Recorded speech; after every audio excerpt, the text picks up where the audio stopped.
Hello gang, good to have you back again. Of course, if you're tuning in for the first time, I am the Articulate Grunt. Welcome to my channel. And this was DeAndre Joshua. I'm going to leave the picture there for the entirety of the vid. Get used to it.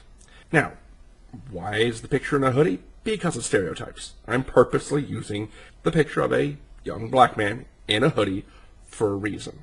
You see, DeAndre died on the first night of the Ferguson riots, following the grand jury's release of their decision. Why is this a big thing? You can find his name in the media, usually on, somewhere buried in the back, as a little comment about how the police aren't doing all that much. They're not doing anything and how much of a shame it is.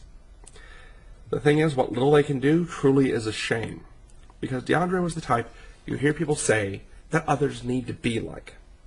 From everything I could find, he's a 20-year-old black male living in Ferguson with a high school degree, graduated high school, no criminal record, and a job. He was working his way up and out. Now, what happened with DeAndre? Quite simply, for it can be put together. For one, him and his friend, whose name and picture I'm not using for very specific reasons, were witnesses to the Michael Brown, Officer Wilson shooting.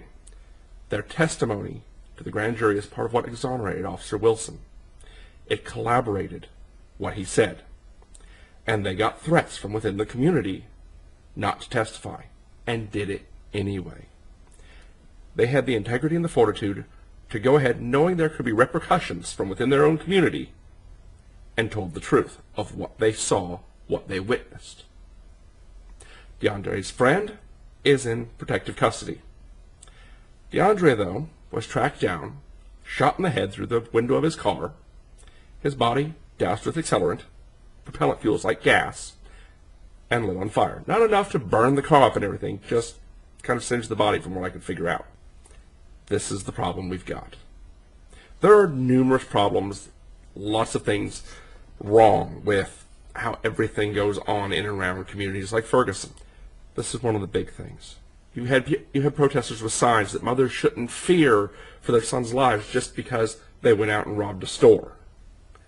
You've got graffiti on the side of walls. Snitches get stitches.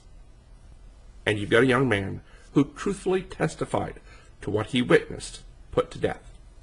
Until basic things like that can be overcome, can be fixed within the community by the community leaders, rather than rabble-rousing up to burn their own communities, to stand up and have riots, until basic attitudes of moving forward, of being progressive, and making a difference, like this young man was doing in his life, nothing's going to get fixed.